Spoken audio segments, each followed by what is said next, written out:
ले ला कनवाली झुमका लौट लाली ला बाली ला कनवाली ला ए पतार की 30 रुपया दाम है। ओठलाली नाम है आपके शहर गांव में आए हैं बेचने। अजी आहो आहो हर एक माल वाला अजी तनी हेने आबो ने। हाय हाय आवत नहीं ले ला ले ला।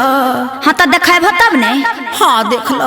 हाँ तो ये सब के क्या दाम है? आज 30 रुपया तो दाम है, सब एक दाम है, एक के दाम में सब मिलता है जी। हाँ जी अच्छा अच्छा तो एगो बाली जूरा एगो ओठलाली ए देखिए चोराइएगा मत चोराइएगा। ए इतना भचर भचर काहे करो, चुप रहा। हाँ ठीक बा ले ला ले ला। अब भाग एको को सामान ठीक नहीं हो, सब पुरान बुझाई। अरे हटिए जल्दी करी ना, हम लोग जाके बाद 2-4 फेरा मारे के बाद।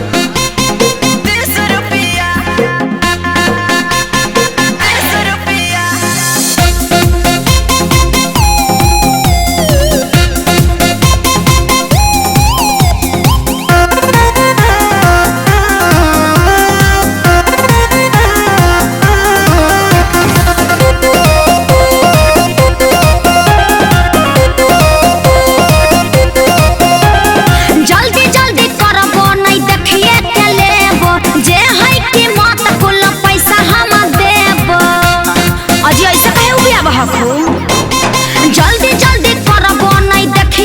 लेबो, जे है के मत कुल पैसा हम देबो। अजी अजी ई कैसे है जी?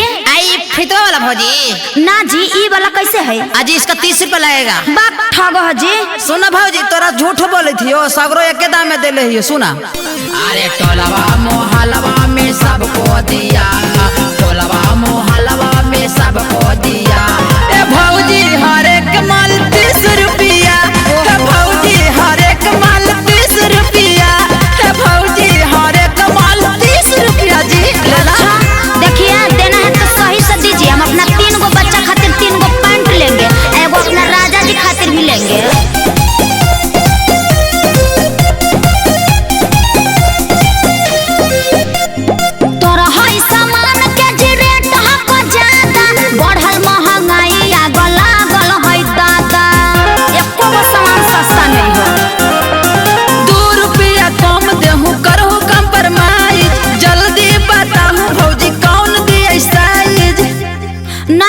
अभी भी तू महंगा बोले थू। आज महंगा ना बतावे थी बा दीपकवा बहू से पूछ लिहा। ये सब हम पूछला जाही है, हमार काम है। ना रे भौजी तोरा से ज्यादा ना लेबो। अरे मंगरी सानी चरी 2-2 पीस लिया, छोटकी या बड़की 2-2 पीस लिया। अच्छा भौजी हर एक माल 30 रुपया, ए भौजी हर एक माल 30 रुपया, ए भौजी हर एक माल 30 रुपया ले लो।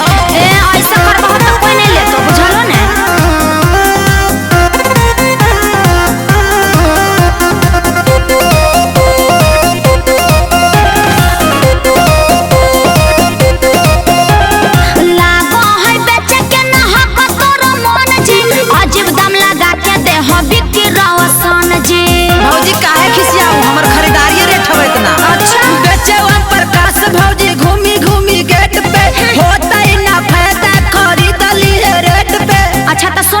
हाँ भौजी कौची दे दिए बोला।